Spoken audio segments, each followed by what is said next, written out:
Hello दोस्तों, स्वागत है आपका अपने यूट्यूब चैनल अंबुज पाठशाला में। तो इस वीडियो में हम लोग JAC board half yearly exam 2024-25 के लिए क्लास 12 केमिस्ट्री का मोस्ट इंपॉर्टेंट वायरल क्वेश्चन देखने वाले हैं। यहाँ से डायरेक्टली क्वेश्चन आपके एग्जाम में देखने को मिलेगा। तो चलिए वीडियो को स्टार्ट करते हैं। और वीडियो को स्टार्ट करने से पहले हमारे चैनल पर नए हों तो चैनल को सब्सक्राइब करके जरूर रख लीजिएगा। साथ ही वीडियो को अपने दोस्तों के पास भी शेयर जरूर कीजिएगा। आपसे जितना मैक्सिमम यहाँ पर बन पाए उतना शेयर कीजिएगा ताकि मैक्सिमम स्टूडेंट हमारे चैनल से जुड़ सकें और बेनिफिट्स ले सकें। और जितना मैक्सिमम स्टूडेंट हमारे चैनल से जुड़ते हैं आपको मैं यहाँ पर मैक्सिमम वीडियो प्रोवाइड करने की कोशिश करूँगा।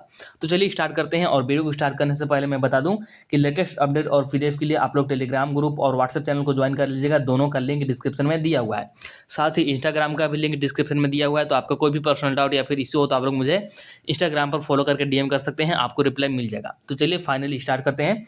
एक बार फिर से बता देता हूँ, क्लास 12 केमिस्ट्री का जिसका एग्जाम होने वाला है आप लोग का यहाँ पर 4 और 5 अक्टूबर को। ठीक है, चलिए स्टार्ट करते हैं।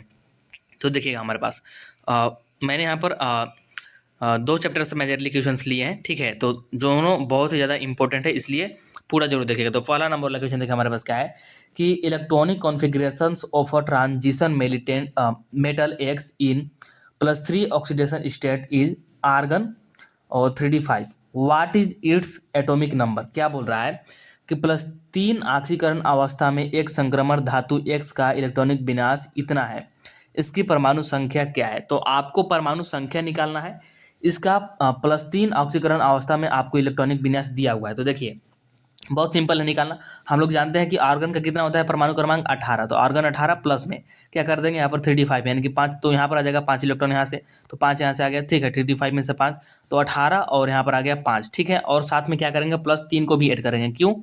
क्योंकि +3 ऑक्सीकरण यहाँ पर अवस्था है, मतलब कि इसने 3 इलेक्ट्रॉन को त्याग किया होगा। ठीक है, तो हमको उसको भी तो जोड़ना है क्योंकि हमको रियल एटॉमिक नंबर निकालना है। तो उस त्याग किए हुए को तो भी जोड़ना पड़ेगा, इसलिए इस 3 को भी जोड़ेंगे। तो अब जोड़िए सभी को। तो 23 और 3 कितना आ जाएगा 26, जो कि आपको ऑप्शन नंबर बी में दिख रहा होगा। तो ऑप्शन नंबर बी हो जाएगा बिल्कुल करेक्ट। यानी कि जो आपका धातु एक्स है, ठीक है, मेटल एक्स जो है, इसका परमाणु क्रमांक क्या आ जाएगा 26 यानी कि 26 आ जाएगा। कैसे निकालें? तो इसका +3 ऑक्सीकरण अवस्था में हमको यहाँ पर दे रखा था इलेक्ट्रॉनिक कॉन्फ़िगरेशन यानी कि इलेक्ट्रॉनिक विन्यास। तो आर्गन का होता है 18 और यहाँ पर 5 और दे रखा था, तो इसको जोड़ दिया। और +3 ऑक्सीकरण अवस्था है, +3 का मतलब होता है कि 3 यहाँ पर ये त्याग किया है, मतलब कि दान किया है। ठीक है, तो +3 को भी जोड़ेंगे, तो जोड़ने के बाद हमारे पास कितना आ गया 26 आ गया। बिल्कुल समझ में आ गया होगा। चलिए आगे बढ़ते हैं। तो सेकेंड नंबर वाला क्वेश्चन देखिए हमारे पास क्या है। और हाँ, आप साइंस लिए हैं तो आपको यहाँ पर क्वेश्चन जरूर समझना होगा, चाहे आपका फिजिक्स हो, केमिस्ट्री हो, मैथ हो। ठीक है, जो भी आपका है, क्वेश्चंस को समझना मेन इंपॉर्टेंट है। जब तक आप लोग नहीं समझेगा यहाँ पर कोई मतलब नहीं है। ठीक है, तो मैं यहाँ पर फुल डिटेल एक्सप्लेन कर रहा हूँ, इसलिए थोड़ा सा वीडियो लंबा हो सकता है, लेकिन वीडियो को कंप्लीट देखिएगा कि ताकि आपका यहाँ पर फुल कॉन्सेप्ट क्लियर हो सके। तो चलिए सेकेंड नंबर देखिए, the magnetic nature of elements depend on the presence of unpaired electron. तो इसने बता दिया कि जो मैग्नेटिक नेचर है ना, ये किस पे डिपेंड करता है, तो अनपेयर्ड इलेक्ट्रॉन पर डिपेंड करता है। ठीक है, आगे देखिए क्या बोल रहा है। Identify the configurations of transition element which show highest magnetic moment. तो आइडेंटिफाई करना है जो कि क्या करे, हाईएस्ट मैग्नेटिक मोमेंट शो करे। हिंदी में भी देखिए, तत्व की चुंबकीय प्रकृति अयुग्मित या फिर अयुग्लित इलेक्ट्रॉनों की उपस्थिति पर निर्भर करती है। बिल्कुल सही बात है। संक्रमण तत्व का उस विन्यास को ज्ञात करें जो उच्चतम चुंबकीय क्षण दिखाता। तो इसने खुद बोल दिया कि जो चुंबकीय प्रकृति है ये अयुग्मित इलेक्ट्रॉन की उपस्थिति पर निर्भर करता है। तो सबसे पहला कॉन्सेप्ट कि जिसके पास ज़्यादा अनपेयर्ड इलेक्ट्रॉन होगा, जिसके पास ज़्यादा अनपेयर्ड इलेक्ट्रॉन होगा, अनपेयर्ड इलेक्ट्रॉन को मैं यू इस लिख देता हूँ। ठीक है, तो अनपेयर्ड इलेक्ट्रॉन जिसके पास जितना ज़्यादा होगा, ठीक है, मैग्नेटिक मोमेंट उसका उतना ज़्यादा होगा। सबसे पहले मैग्नेटिक मोमेंट का आप लोग फार्मूला देखिए। मैग्नेटिक मोमेंट का फार्मूला क्या होता है, हम लोग इसको डिनोट करते हैं म्यू से। तो म्यू इज इक्वल टू होता है अंडर रूट में n इंटू n+2। ठीक है, और n यहाँ पर क्या है, तो n है यहाँ पर हमारे पास अनपेयर्ड इलेक्ट्रॉन। क्या है? अनपेयर्ड इलेक्ट्रॉन है, अनपेयर्ड इलेक्ट्रॉन। ठीक है, तो n है अनपेयर्ड इलेक्ट्रॉन और ये होता है फार्मूला। तो कहने का मतलब है कि जिसके पास ज़्यादा अनपेयर्ड इलेक्ट्रॉन होगा उसका मैग्नेटिक मोमेंट ज़्यादा होगा। तो अब चारों में से अगर सबसे ज़्यादा यहाँ पर अनपेयर्ड इलेक्ट्रॉन की बात करें तो वो है आपके 3d5 के पास। 3d5 के पास यहाँ पर जो 3d5 है, यही यहाँ पर 5 अनपेयर्ड इलेक्ट्रॉन है। 5 अनपेयर्ड इलेक्ट्रॉन है, इसीलिए इसका मैग्नेटिक मोमेंट सबसे हाई हो जाएगा। आप लोग इसको निकाल भी सकते हैं। Mu is equal to under root में n की जगह पर 5 रखिए और n+2 यानी कि 5+2, तो इसको कैलकुलेट कीजिएगा। तो इन चारों ऑप्शन में सबसे ज़्यादा यहाँ पर ऑप्शन नंबर बी का ही आएगा। तो ऑप्शन नंबर बी हो गया बिल्कुल करेक्ट। कॉन्सेप्ट समझ में आ गया होगा 110%। चलिए आगे बढ़ते हैं।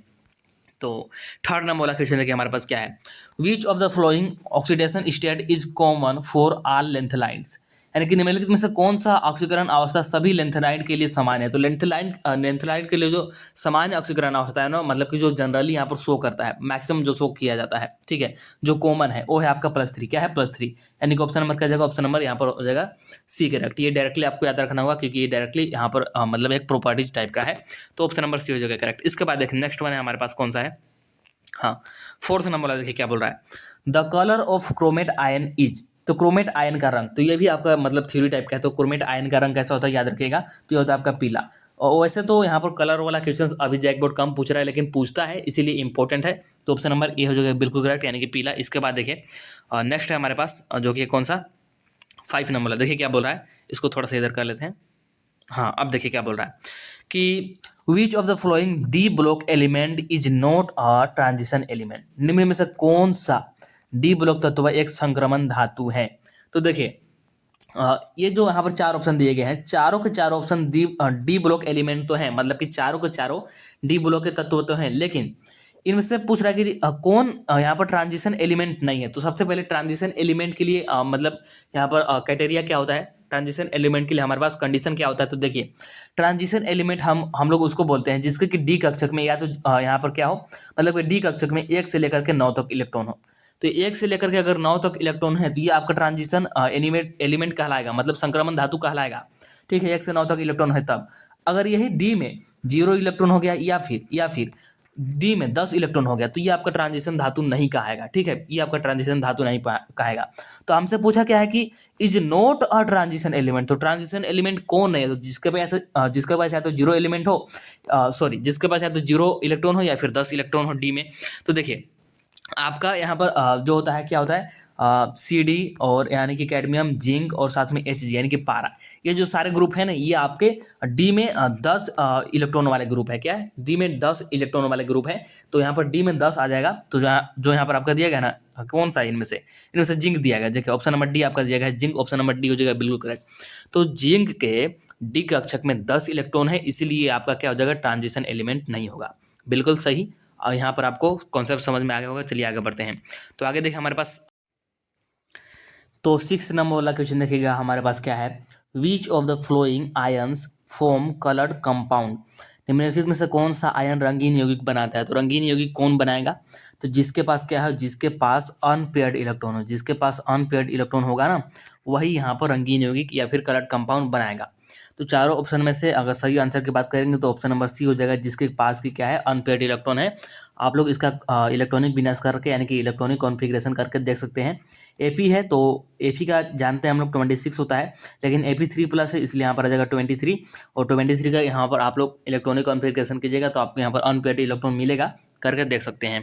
तो ऑप्शन नंबर सी हो जाएगा बिल्कुल सही। इसके बाद देखिए नेक्स्ट वन है हमारे पास जो कि 7 नंबर वाला, क्या बोल रहा है देखिए देखिएगा, the colour of transition metal ion is due to, संक्रमण धातु आयनों का रंग किसके कारण होता है। तो संक्रमण धातु आयनों का रंग किसके कारण होता है, ये बहुत ही इंपॉर्टेंट है और बार बार पूछा जाता है, और जो कि डायरेक्टली आपको याद रखना होगा, DD ट्रांजिशन के कारण। किस कारण होता है, तो DD ट्रांजिशन के कारण, यानी कि DD संक्रमण के कारण। तो ऑप्शन नंबर ए हो जाएगा बिल्कुल सही। आगे बढ़ते हैं तो देखिएगा नेक्स्ट है हमारे पास जो कि है कौन सा 8 नंबर वाला, कौन सा 8 नंबर वाला, what is the colour of potassium permanganate. ठीक है, पोटेशियम परमैंगनेट का आपसे रंग पूछ रहा है, तो पोटेशियम परमैंगनेट का फॉर्मूला सबसे पहले आपको पता होना चाहिए, जो कि क्या होता है KMnO4। ठीक है, ये होता है पोटेशियम परमैंगनेट का फॉर्मूला।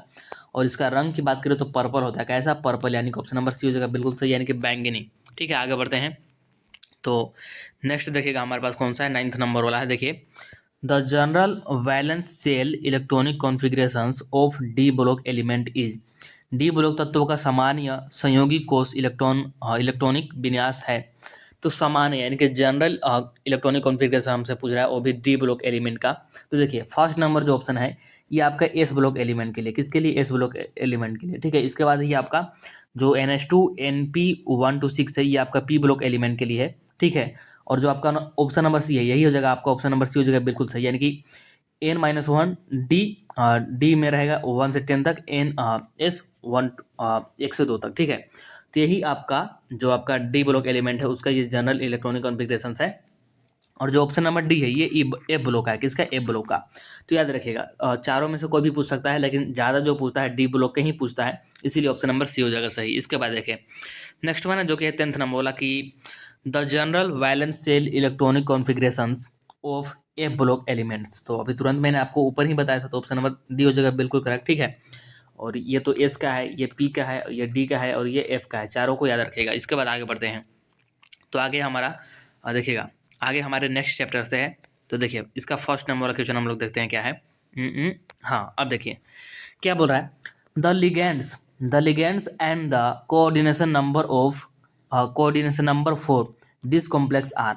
तो ये आपको एक कॉम्प्लेक्स दिया है, ठीक है, के लिए लिगेंड्स और समोनय संख्या है। तो इसके लिए लिगेंड्स बताना कि कौन कौन से लिगेंड्स है और समोनय संख्या बताना है, यानी कि कोऑर्डिनेशन नंबर बताना है। तो देखिए सबसे पहले आपको यहाँ पर दो लिगेंड्स दिख रहा होगा, एक तो ये और एक ये, यानी कि H2O एक आपको दिख रहा होगा और एक आपको दिख रहा होगा NO2। ठीक है, तो देखिए ऑप्शन नंबर ए और डी तो ऐसे ही कैंसिल हो जाएगा, ऑप्शन नंबर ए और डी ऐसे ही कैंसिल हो जाएगा, सिर्फ बी और सी बचेगा। अब देखिए अब हम लोग कोऑर्डिनेशन नंबर को काउंट करेंगे। तो देखिए H2O के पास 4 है क्योंकि मोनोडेंटेड है, दोनों मोनोडेंटेड है, ठीक है, इसलिए यहाँ पर एक ही हम लोग काउंट करेंगे। तो H2O का यहाँ पर होल 4 है, यानी कि 4 तो H2O के पास आ जाएगा और यहाँ पर 2 इसके पास, यानी कि 6। तो देखिए अब यहाँ पर आपको दिख रहा है कोऑर्डिनेशन 6 के साथ कौन सा है, कोऑर्डिनेशन 6 और H2O NO2, option number C हो जाएगा बिल्कुल सही, ऑप्शन नंबर सी हो जाएगा बिल्कुल सही। समझ में आ गया होगा। चलिए नेक्स्ट देखिएगा हमारे पास सेकेंड नंबर वाला क्या है। The groups satisfying the secondary valencies of question in a complex is. एक संकुल में धनायन की द्वितीयक संयोजकता को संतुष्ट करने वाले समूह कहलाते हैं। तो क्या कहलाते हैं? यही तो है आपका लिगेंड, इसी को हम लोग लिगेंड बोलते हैं। तो ऑप्शन नंबर क्या जाएगा? ऑप्शन नंबर सी हो जाएगा बिल्कुल सही। ये आपका लिगेंड्स का ही डिफिनेशन है। इसके बाद आगे बढ़ते हैं। तो देखिए नेक्स्ट वन है हमारे पास थर्ड नंबर वाला, क्या बोल रहा है।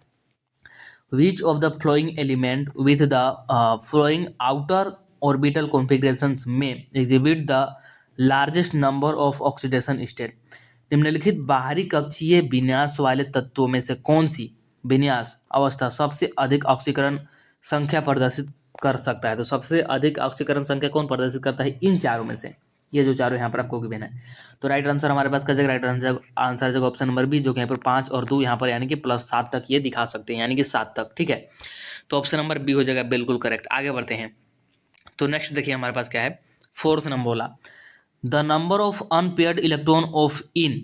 तो ये दिस दिया है, ठीक है, और इसमें क्या पूछ रहा है, the number of unpaired electron. तो राइट आंसर की बात करेंगे तो ऑप्शन नंबर बी आ जाएगा, ऑप्शन नंबर बी हो जाएगा बिल्कुल सही। अब देखिए इस क्वेश्चन को मैं यहाँ पर सॉल्व नहीं कराने वाला। पहला बात कि ऐसा क्वेश्चन जैक बोर्ड पूछता नहीं है, दूसरा का बात कि ये बहुत लेंदी हो जाएगा, ठीक है, तो स्क्रीन पर इसको करा पाना यहाँ पर थोड़ा सा डिफिकल्ट है।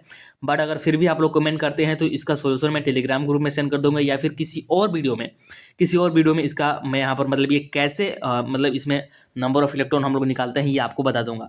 फिलहाल तो इसका आंसर आप लोग का ऑप्शन नंबर बी हो जाएगा, लेकिन ये क्वेश्चन इंपॉर्टेंट नहीं है, इसलिए आप लोग इसको इग्नोर कीजिए, ठीक है, गलती से मैंने यहाँ पर ले लिया है। इसके बाद देखिए नेक्स्ट है हमारे पास 5 नंबर वाला, क्या है कि ये आपको एक कॉम्प्लेक्स दिया है कॉम्प्लेक्स ऑन आयोनाइजेशन व्हील। तो ये आपको दिया है और यहाँ पर बाहर में आपको आई दिख रहा होगा, ठीक है, आई, तो वही हो जाएगा राइट आंसर कि गिवन द आयन। तो राइट आंसर हमारे पास क्या देगा, आई माइनस ही देगा, क्या देगा, आई माइनस ही देगा, जो बाहर है उसी को देगा, यानी कि यौगिक आयनीकरण पर आयन प्रदान करेगा, तो जो यहाँ पर बाहर है इसी को प्रदान करेगा, यानी कि आई माइनस आ जाएगा हमारे पास राइट आंसर। ठीक है, चलिए आगे बढ़ते हैं। तो नेक्स्ट है हमारे पास 6 नंबर वाला। हाँ देखिए अब क्या बोल रहा है, oxidation state of Cu in this complex is. तो ऑक्सीडेशन स्टेट निकालना है ना Cu का, तो देखिए हम लोग कैसे निकालेंगे। तो मान लेते हैं कि Cu का हमको पता नहीं, इसलिए Cu का x मान लेते हैं, और हम लोग जानते हैं कि NH3 का कितना होता है, NH3 का होता है 0, यानी कि 0 इंटू में 4 और plus sorry is equal to क्या जाएगा, इज इक्वल टू यहाँ पर इसके ऊपर में +2 है, यानी कि +2, तो ये हो जाएगा पूरा 0 0, ये हो जाएगा मतलब पूरा 0 और x + 0 तो x ही आ जाएगा, तो x बराबर में +2। तो ऐसे निकालना होगा, किसी का भी पूछ ले तो ऐसे ही आपको निकालना होगा। ऑप्शन नंबर क्या जाएगा, ऑप्शन नंबर हमारे पास सी आ जाएगा, बिल्कुल सही। ठीक है, आगे बढ़ते हैं। तो नेक्स्ट देखिएगा हमारे पास कौन सा है, 7 नंबर वाला है, क्या बोल रहा है, for the square planar complex this where M is central ligand और दिस आर मोनोडेंटेड लिगेंड्स। तो ये जो चारों ही है मोनोडेंटेड है और एम जो है आपका ये सेंट्रल है। The possible geometrical isomers are. तो कितने इसके पॉसिबल जियोमेट्रिकल आइसोमर्स है ये आपको बताना है। हिंदी में वही है कि वर्गाकार समतलीय यौगिक दिस के लिए, जहाँ ए में क्या है केंद्रीय धातु तथा ये जो है ये एक दंतुक लिगेंड है, संभावित ज्यामिति समवायी की संख्या। तो राइट आंसर हमारे पास क्या जाएगा, राइट आंसर जाएगा 3। 3 कैसे बनेगा, एम तो आपका यहाँ पर क्या है सेंट्रल है, तो ये आपका यहाँ पर बीच में रहेगा और इस प्रकार से यहाँ पर बनेगा, चारों तरफ आ जाएंगे तो एक्स वाई जेड ए ऐसे करके और एक बार यहाँ पर चेंज करके बनेगा। ठीक है, तो एक बार जस्ट इसका उल्टा करके, मतलब जब उल्टा कीजिएगा ना, उल्टा कर करके यहाँ पर 3 ही बनेगा। तो ऑप्शन नंबर डी हो जाएगा बिल्कुल करेक्ट। इसके बाद देखिए नेक्स्ट हमारे पास 8 नंबर वाला क्या है, देखिए the hybridisation involve in this. तो ये जो आपको यहाँ पर दिया गया है कॉम्प्लेक्स के संकरण है, तो आपको ये जो कॉम्प्लेक्स दिया है इस कॉम्प्लेक्स का आपको हाइब्रिडाइजेशन बताना है, यानी कि संकरण बताना है। तो देखिए ये जो कॉम्प्लेक्स दिया है, सबसे पहले आपको इसका स्ट्रक्चर पता होना चाहिए। तो इसका स्ट्रक्चर जो आएगा क्या आ जाएगा, स्क्वायर प्लेनर आएगा। क्या, स्क्वायर प्लेनर। ठीक है, स्क्वायर प्लेनर आएगा इसका जियोमेट्री, और जियोमेट्री स्क्वायर प्लेनर है तो उसका संक्रमण हमेशा याद रखेगा कि DsP2 होगा। क्या होगा, DsP2, यानी कि ऑप्शन नंबर बी हो जाएगा बिल्कुल करेक्ट। ठीक है, DsP2। इसके बाद देखिए नेक्स्ट वन है जो कि कौन सा है, 9th नंबर वाला, क्या बोल रहा है, which type of isomerism is represented by octahedral complex this if CO is in +2 state. तो ये आपको मतलब दिया गया है कि यदि CO 2+ अवस्था में हो तो किस प्रकार की समयोता अष्ट फलकीय संकुलन यहाँ पर आपको दिया गया है द्वारा प्रदर्शित होगी।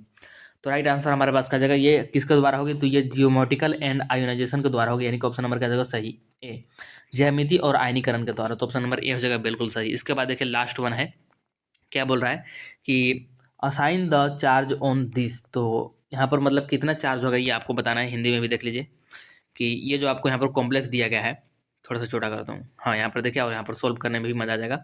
देखिए ये कॉम्प्लेक्स आपको दिया गया है, में आवेश निर्धारित कीजिए। तो आप यहाँ पर जो x मतलब आपको दिख रहा होगा ना, यहाँ पर आपको x दिख रहा होगा, तो इस x के जगह पर कितना आवेश आएगा ये आपको बताना। तो देखिए कैसे सोल्व करेंगे।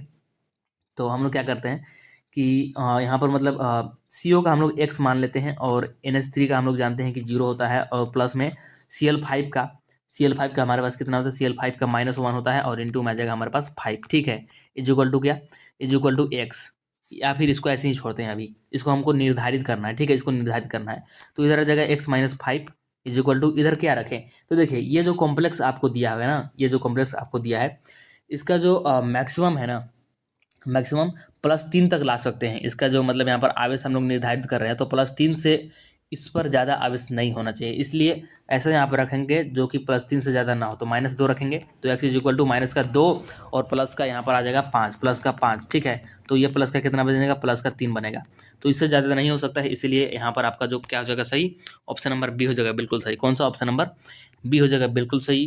यानी कि -2 रखेंगे x के जगह पर, यहाँ पर कितना रखेंगे, -2 रखेंगे, और क्यों रखेंगे, कैसे रखेंगे, मैंने आपको यहाँ पर बता दिया। तो इस वीडियो में इतना ही। आई थिंक आपको वीडियो पसंद आया होगा। वीडियो पसंद आया होगा तो वीडियो को लाइक ज़रूर कर दीजिएगा, और लाइक करके चैनल को सब्सक्राइब कीजिएगा, और वीडियो को मैक्सिमम शेयर कीजिएगा। चलिए मिलते हैं नेक्स्ट वीडियो में, तब तक के लिए tata bye bye, see you in the next video.